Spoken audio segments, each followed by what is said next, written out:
Hi, everyone. Welcome back to Heartland Mamas. I'm Marie Briel. And I'm Heidi Henry coming to you from two socially distant studios at the edge of the Great Red Divide, where 49% of my community voted for Donald Trump. It's so disappointing. Now we're broadcasting at 3 o'clock on Tuesdays and Thursdays. And also, you can catch all of our previous episodes at heartlandmamas.com on all podcast platforms, YouTube, and proudly part of the Demcast USA network. So, Murray, today we're going to talk about mask holes and why this virus is still political and still proliferating. Oh my God.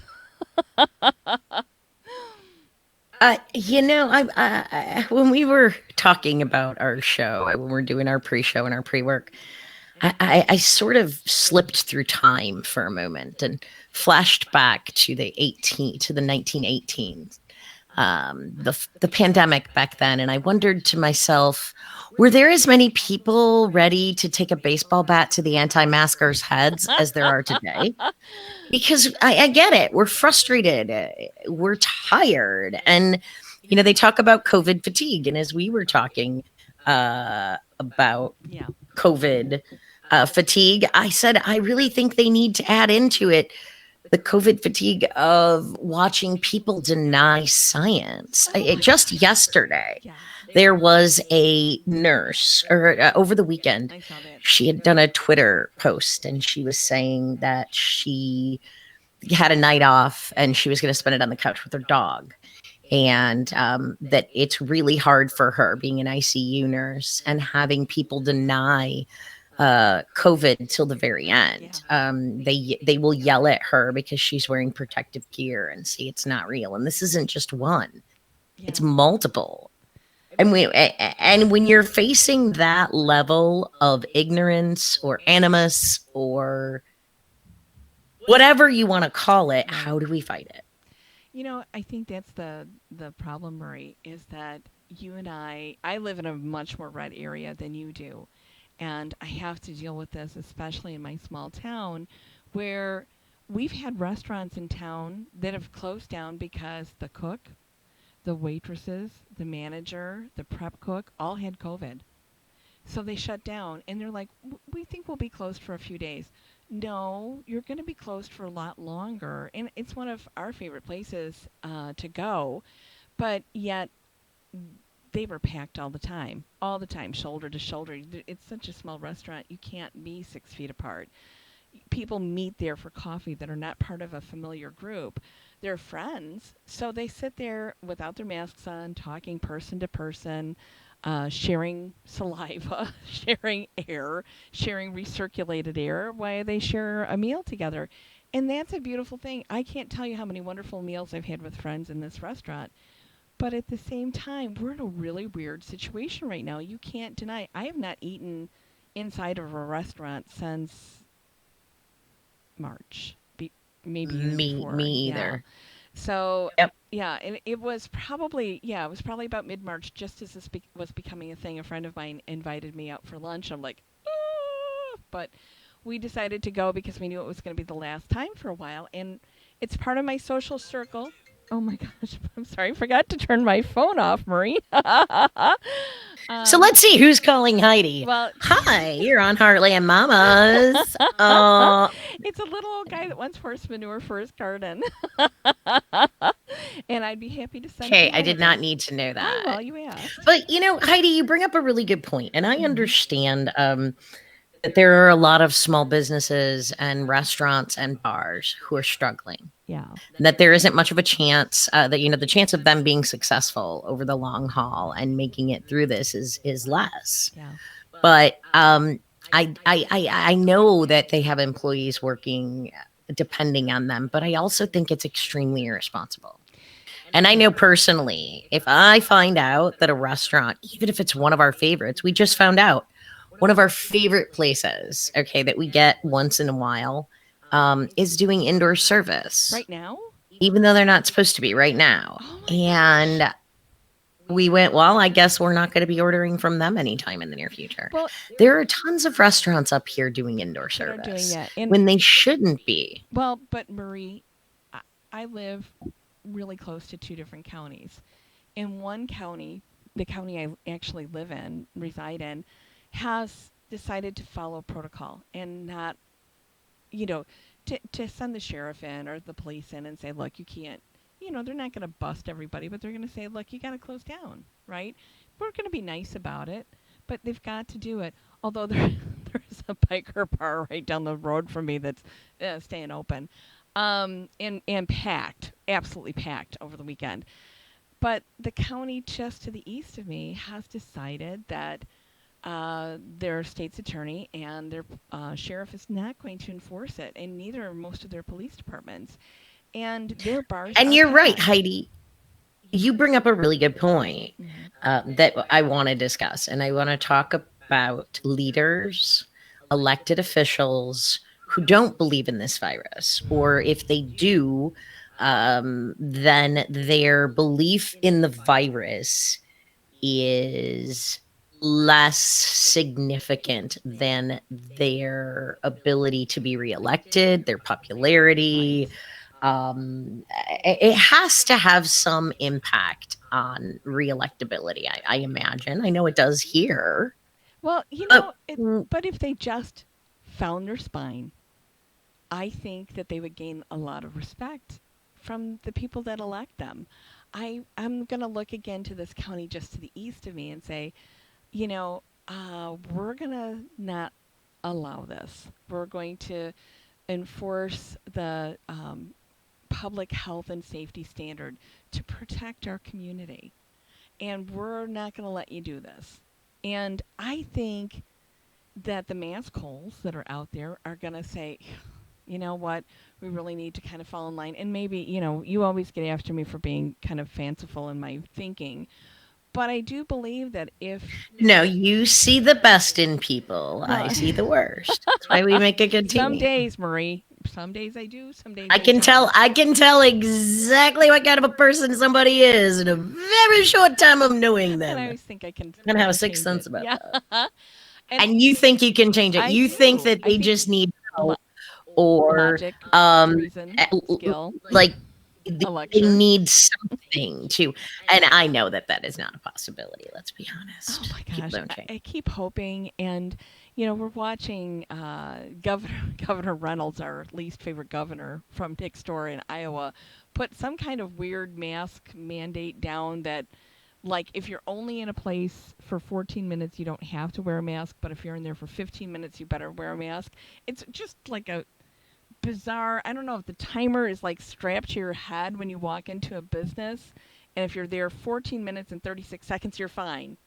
But if it's 15:01 minutes, you're in trouble. Kim Reynolds, again, never making sense. Making sense is just so not her, And then you have Governor Whitmer up in And Michigan, who, that's just it. yeah, You mentioned something that is really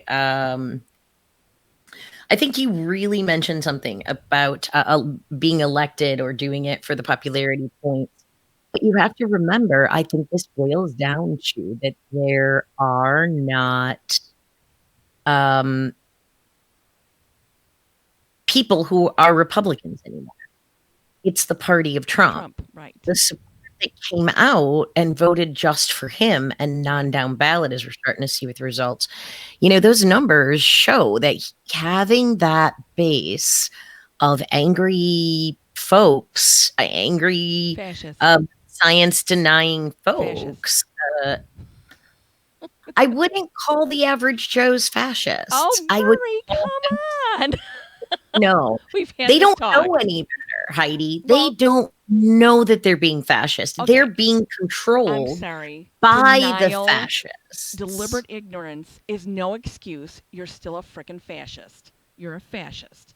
If you're a Republican, the party of Trump, you are a fascist. You're a fascist and you're a bigot. And Murray, I told you, this is why I can't run for office anymore. I have no patience anymore for stupid people. Deliberate, Yeah, no. I, willful ignorance is just not cool. It's not cool. I'm not arguing with you, girl. I am completely in agreement with you, but I do believe that a lot of the people that we see that are not wearing masks, that are denying that this virus is serious, how are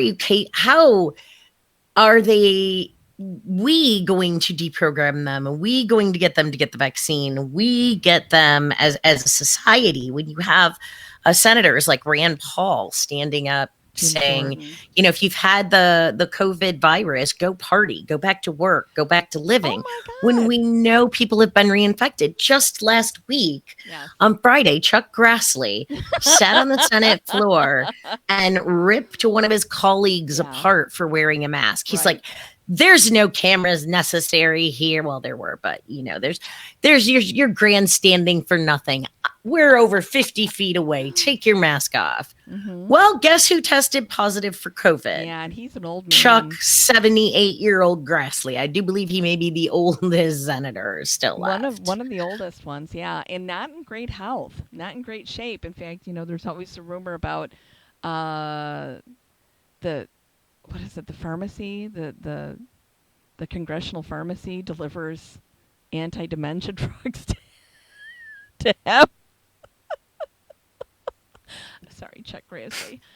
If people don't know that, they just need to read a little bit and they'll find it out. It's not like a Yeah, complete secret. yeah, yeah. Yeah. But you have this, and you have Jim Jordan, and you have Matt Gates, and Oh, you Jim have Jordan, wear a damn coat.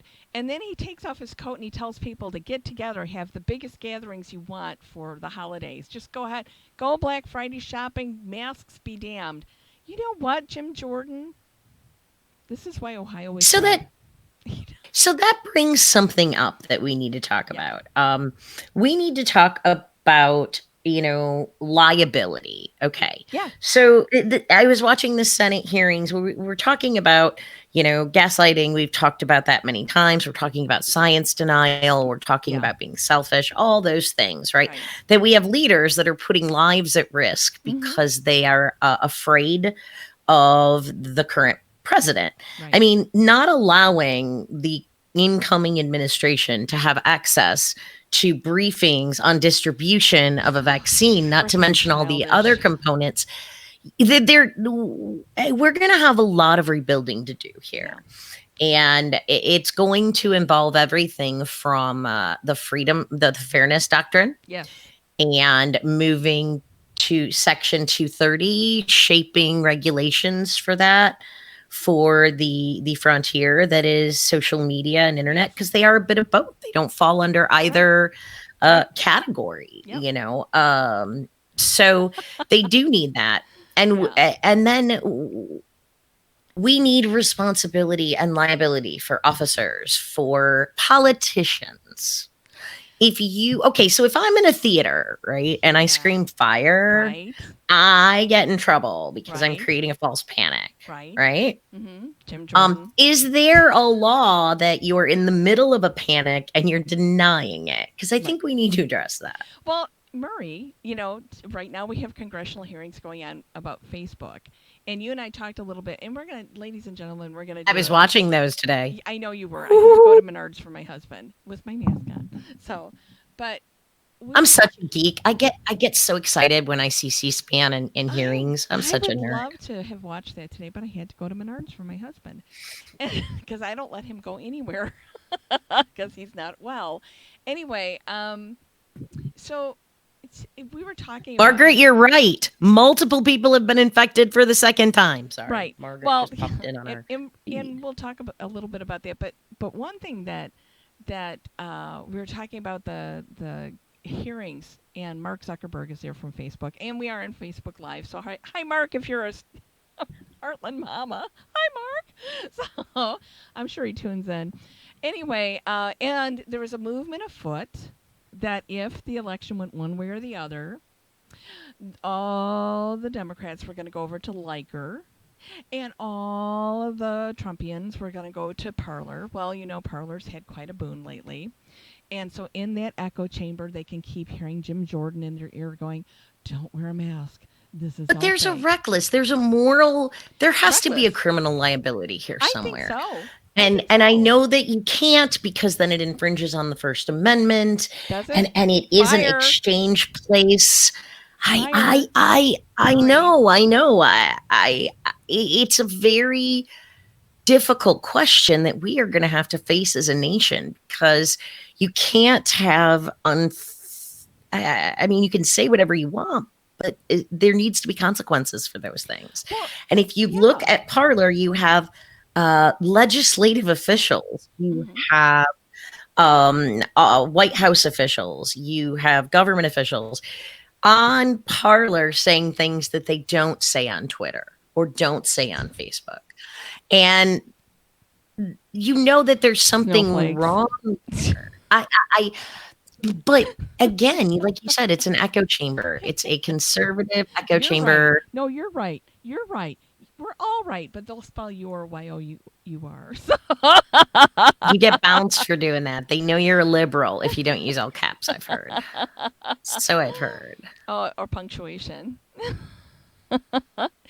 But Marie, just like we had a discussion months ago about how my insurance company would not cover me, and the insurance companies are expecting class action lawsuits against companies that have proliferated by not taking precautions for people getting COVID, because people are going to have huge medical bills, especially the long haulers and the people that have died, right? Even just going into the emergency room to be treated, the For a medication. sprained ankle is $3,000 walking out. Exactly. So when these class action lawsuits come down, and they will, because you've seen all the as seen on TV attorneys, right? And my insurance company warned me, if somebody got COVID at my business, they would not cover me. I was not following every single Did they protocol I could. change that? No, I well, wonder if they have changed that or if they would actually really enforce it, as so many restaurants, so many bars, so many places are denying the so mitigations that were put in place. And I think it comes down to it's going to be dependent because it's not technically a law. They're well, executive orders, but but they're not a it's like law. when somebody gets food poisoning in a restaurant. Something wasn't done to the nth degree to prevent that food poisoning. It's going to be the same way with COVID-19. The same That's way, a good Marie. point. So, That's a and really good you can point. be super careful. Ask anybody in the restaurant industry. They can be super careful, and somebody will still get sick. And that's their biggest, greatest fear: is that a slip and fall will happen, or somebody gets sick or chokes on one of their product. And COVID-19 will be the same thing. And there are people who are just going, Paul, if they sue my business, I'll just bankrupt, and that'll be the end of it. Well, then you have to look and see if there's going to be any criminal liability. And I think that we're just not taking that all into account. I don't think we're looking, I think especially the restaurants are not looking at the bigger picture, because we know that the highest level of spread is in bars and restaurants and meat packing plants. We already know that. For the short time we've had the science to study, we already know Well, that. schools. Hey, hey, hey. Schools and churches. Don't forget schools and But churches. but the thing is in when you're eating or drinking, you're not wearing a Or mask. singing or speaking or in Yeah, a close environment where you are not wearing a mask, right. you have an exponential chance of increasing the viral load in the air and breathing in whatever viral load is Did already there. did you see? Saturday they had that.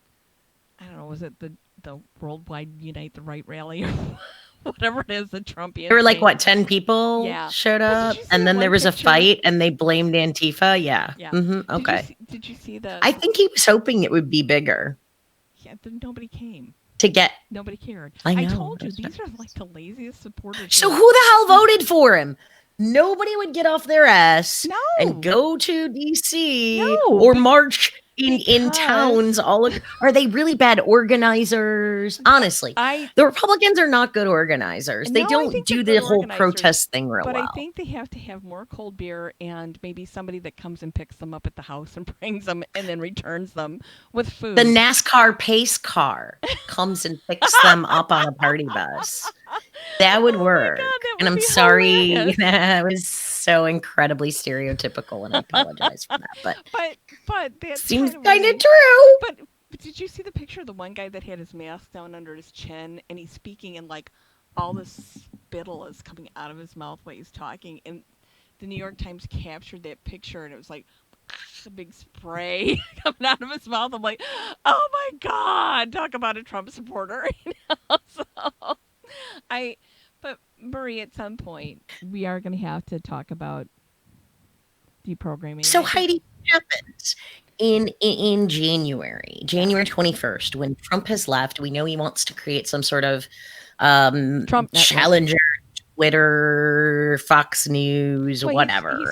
starting the Freedom Network or the We what's the well, other that's thing? what he wanted to do when he didn't want to win the They election in the first place he 4 years he ago. We doesn't have talked any about that. money. He doesn't have any money, so No. he must have And it'll go investment. bankrupt anyway Yeah, within 6 yeah. months. But the question is, will we see these Republican legislators, these leaders, how far will the tentacles of Trump go?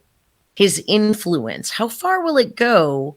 Or will they say, hey, okay, everybody go get the Murray, vaccine and I'm change their telling tune? you, on at 12:01 p.m., Twitter will deactivate his account and shut him up. I'm telling You you. think so? Oh yeah. Once he's no longer president, I don't think that they'll have any. He won't have. Obama has more Twitter followers than Trump does. Trump has a lot of bots that are his followers, But but he remember, retweets. yeah, but it's not just Twitter. He has No, created an that's his. empire of disbelief and Right. hatred. Right. And it's every media outlet that is conservative. It's Sinclair, it is Fox, it is OAN, it is now Parler, it's Facebook. It's everywhere. And But those people voted Twitter's in such numbers yeah, Twitter's like his that the heartbeat though. GOP, I think, is going to be afraid to alienate them. No, I think if Twitter cuts him off and he's just like so many of his followers, an impotent, rage-filled old white man and whatever scatterbrained people that go along with them. And I am lumping a lot of people in there.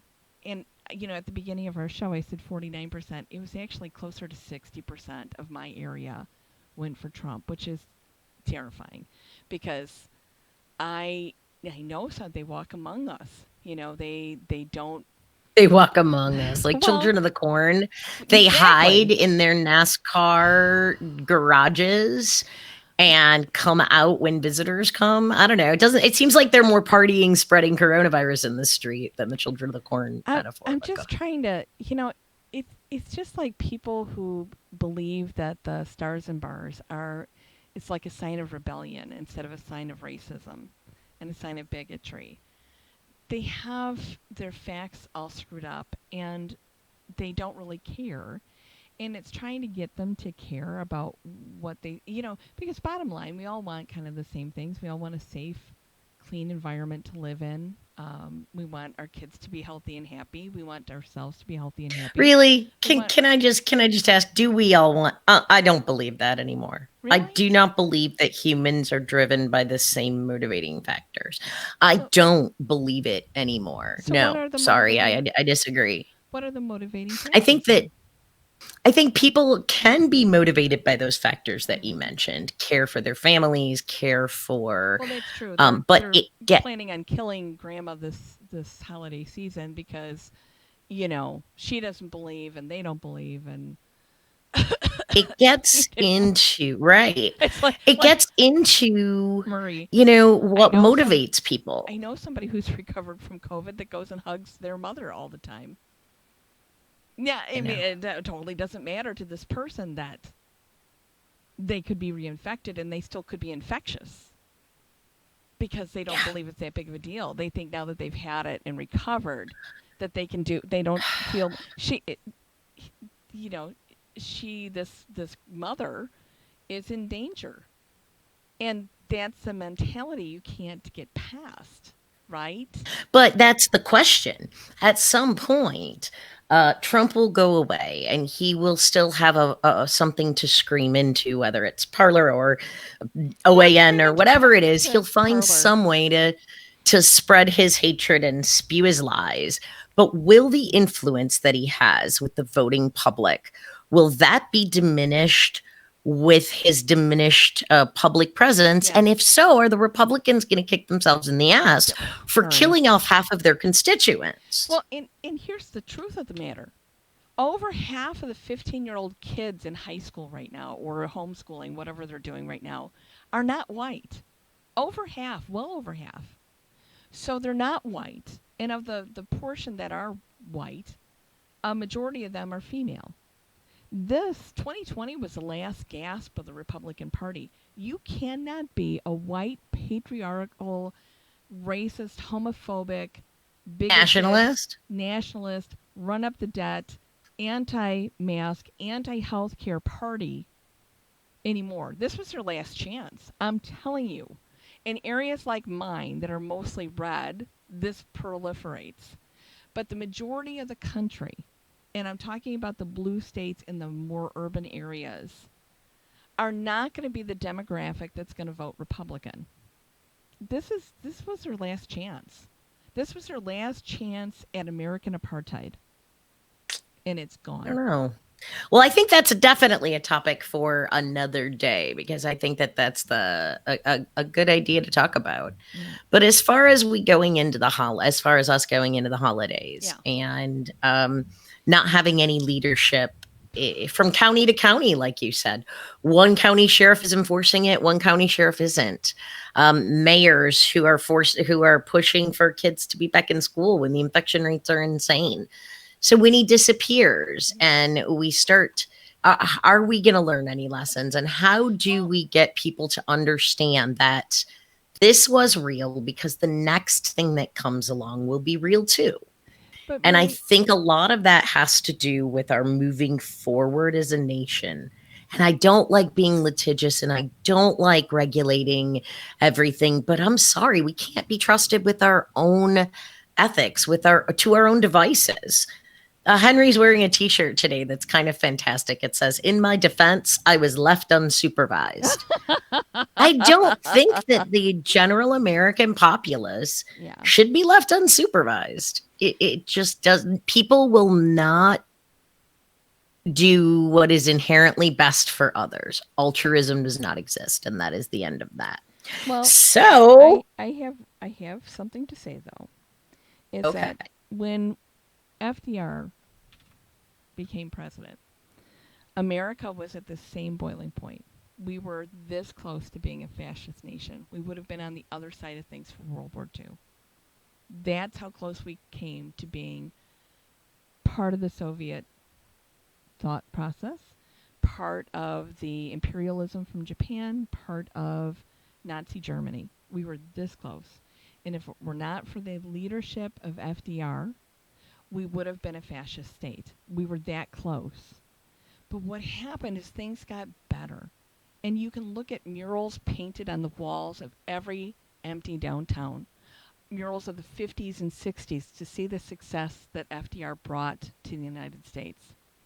And know that we have the opportunity to change and go back to those good times. We shouldn't be painting those good times on the walls. Wall dogs, I'm so sorry because I do like your artwork. We should be trying to find a way to bring ourselves back to that as a more inclusive society, because the Great Society was primarily white, but that was the reality of the United States under FDR's. It was mostly a white state, and it was before the Civil Rights Movement. We have that opportunity again, Murray, but it's going to take finding that common ground to rise from.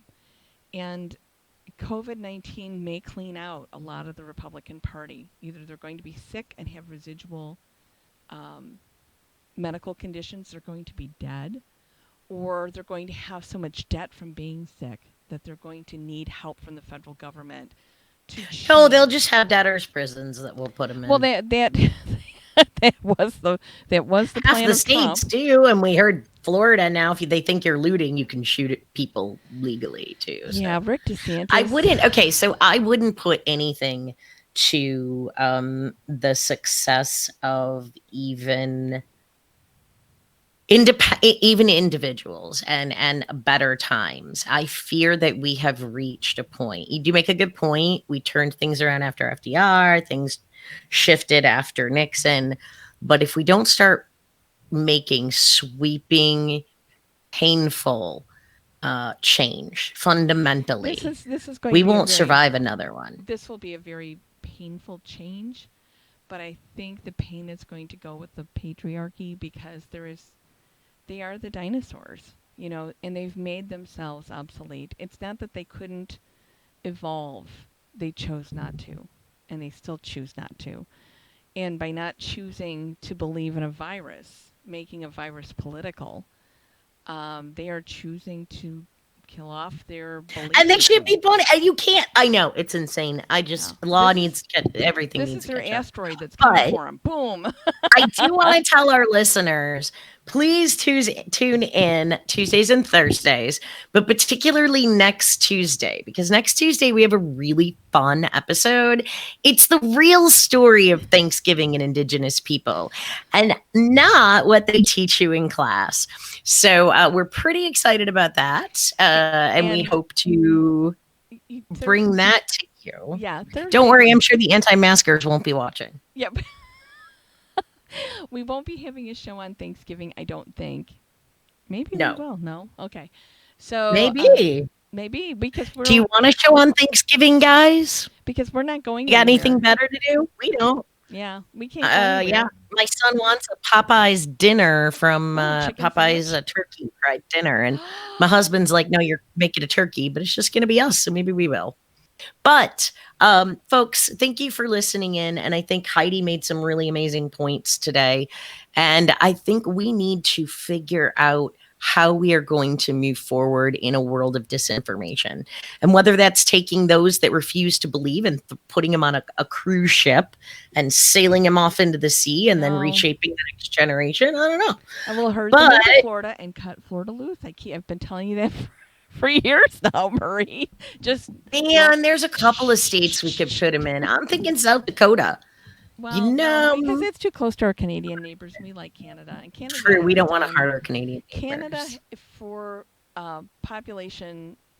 If you measure our populations against one another, they've done everything we should have done, and we didn't do, and they're having some outbreak right now, but they've really Because contained of it. their holiday, people Yeah, letting down their guard, right. which should be a warning, guys. We have a really big following in Canada, and our Canadian listeners are always reaching out to us, and they're saying, "Pay attention, A, America."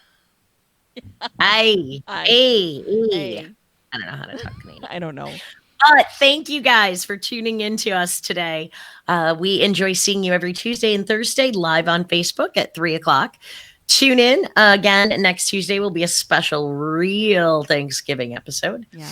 And you can find all of our previous podcasts on anywhere you get your favorite podcasts, YouTube, Demcast USA, and Heartland Mamas. MAMAS.com. Thank you, everybody, for tuning in. We really appreciate you. Take care now. Bye bye.